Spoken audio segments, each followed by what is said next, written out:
Uhawe ikaze kuri Skill Nova Africa. Ni Agnes Muhawenimana mukomeje kubana. Muri iyi video tugiye kurebera hamwe itandukaniro rya to CC ndetse na BCC mu kohereza email. Ujya kohereza email ukabona ahanditse to CC ndetse na BCC. Muri iyi video rero tugiye kureba uburyo bwimbitse imikoreshereze yayo, ese igihe twayikoresha cyangwa se n'iryari dukenera gukoresha CC, BCC, ese iyo dukoresheje to byo biba bisobanuye iki? Nturambirwe rero, Skill Nova Africa yaguteguriye full content kugira ngo urusheho kubisobanukirwa. We munyeshuri, we muyobozi, buri muntu wese ukeneye gukoresha email, kuko email it's electronic messaging. Ni ukuvuga ngo ni email idufasha mu buryo bwa communication and collaboration mu buryo buri easily. So ku gice cyaho kimwe tugiye gukoresha ubu ngubu ni igice cya communication through sending a message cyangwa se through sending an email. So tugiye kurebera hamwe rero ubwo buryo butatu bwo dushobora koherezamo email ariko butandukanye kandi bukoreshwa mu gihe gitandukanye bitewe n'ibyo ugiye kohereza nabo ugiye kubyoherereza. So nturambirwe rero, ni mukanya. Nk'uko nabivuze rero tugiye guhera kuri to, tumenye ese bigenda gute, ese n'iryari dukenera gukoresha to. Urabizi iyo ugiye kohereza email ujya kuri compose, ku bantu batari babizi, ku bari babizi twakomeza. So iyo ugiye kuri to by default haba hariho to niyo ibiri active. Iyo ushyizemo hano email, maybe let me use this one, Agnes Muhawenimana, ni ukuvuga ngo muri to hajyamo umuntu w'ibanze ugiye kwakira iyo message ushaka ko agomba guhita gusubiza cyangwa se akwiye kugusubiza mu buryo buri individual. Mu gihe ugiye kohereza inshuti yawe, se uri kohereza mama wawe, se boss wawe, se cyangwa se company, nyine ugiye kohereza ni email wowe wanditse, ukaba ugiye kohereza umuntu umwe cyangwa se company imwe cyangwa se nyine igenewe, hari abigenewe, nyine hari umuntu igenewe nyine, kandi hagomba kubaho direct, nyine hagomba kubaho feedback, yemerewe kukureplyinga, kugusubiza nawe ukaba wamusubiza. So ubyandika rero muri to. Igitu ni umuntu uyishyiraho, umuntu w'ibanze ukwiye kurecevinga iyo email. Nk'uyu Agnes Muhawenimana@gmail.com, ufite iyi email address, nyine niwe ugomba guhita recevinga email muhaye, hanyuma akaba yabona ubwo butumwa. So aho ni kuri tutu, aho ni kuri to niho dushyiramo umuntu w'ibanze ukwiye kurecevinga ubwo butumwa. Hanyuma tujye kuri kabiri ariyo CC. Ni ukuvuga ngo CC, reka tuvuge ko maybe kuri to hari buze kujyaho owner of the company cyangwa se owner of the business,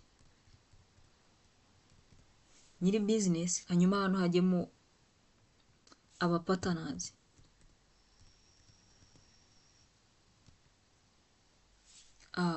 ni ukuvuga ngo owners of the business ndetse n'abapartners bara receiving the same email, ndetse engaging na collaboration, habeho collaboration hagati yabo, buri wese atere comment cyangwa se atange feedback ku byo bari kureba, ndetse nanayitanga bose bari buze kubona icyatanzwe n'umuntu umwe muri bano bantu bose ba receiving the message.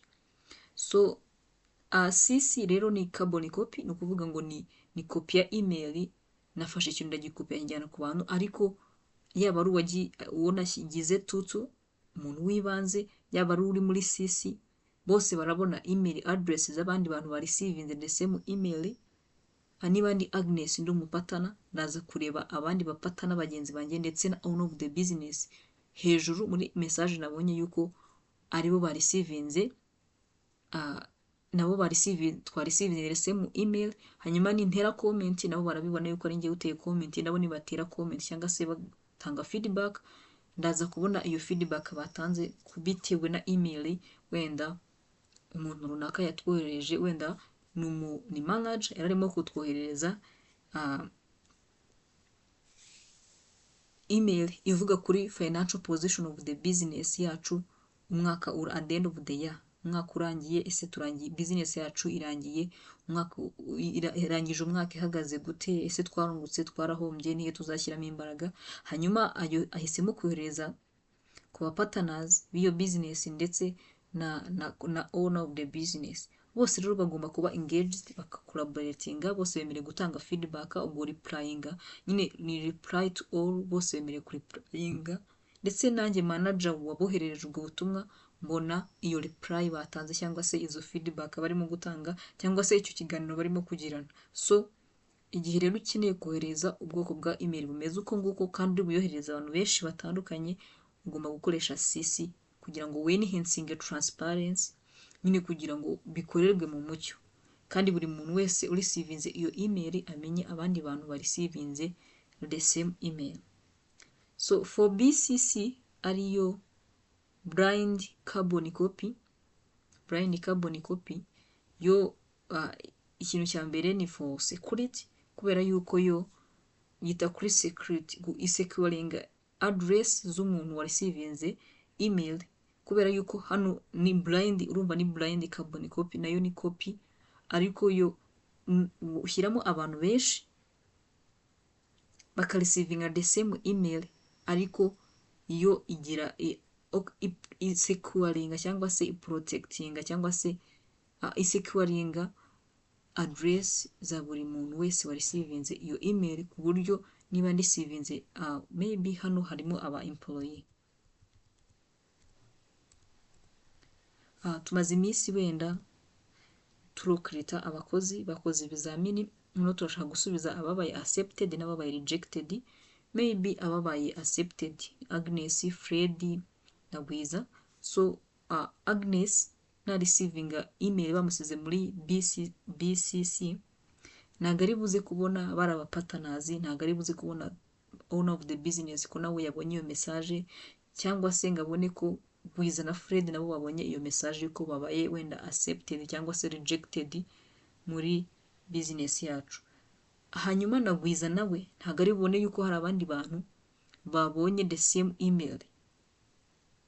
Urumva wenda mu gihe wenda turimo gusubiza nk'abantu baprayinze wenda mu bintu runaka, tubashimira cyangwa se tuba rejectinga, tubabwira ko bitakunze ko dukomezanya, nyamara ari benshi barenze 1000, urazuka email zabo cyangwa se address zabo ukazishyira muri BCC, hanyuma ukandika the same email ubashimira cyangwa se ubabwira, ubasobanurira impamvu bataje cyangwa se utanga nk'itangazo, bakabibona. Iyo hari ushaka gutanga feedback iragenda ikajya kuri sender, umuntu wohereje iyo message, ntago uri muri tu cyangwa se CC abona ibyo uri muri BCC yakoze, kubera ko ni private, isecuring address z'umuntu bashyize muri BCC. So rero bitewe n'ubwoko bwa email ushaka kohereza, uzajya uhitamo uburyo bukubereye, either for tutu, CC, BCC, it's your choice. So urakoze rero we twabanye muri iyi video, tuzakomereza kureba uburyo wakoresha wakandika email mu buryo buri professional, ibice bigize email. Iyo ugiye kohereza email ni ibiki ugomba kwibandaho. So reka duhagarare aha ngaha rero muri iyi video, dusoje tuvuga tuti already know what about to CC and BCC, ndetse n'itandukaniro ryabyo mu buryo bwo kureplyinga ndetse no mu buryo bwo kuba abareceiver cyangwa se abantu barecevinga iyo email, uburyo baba babibona bigaragara. So urakoze rero we twabanye, yari Skillinova Africa, naho utaha.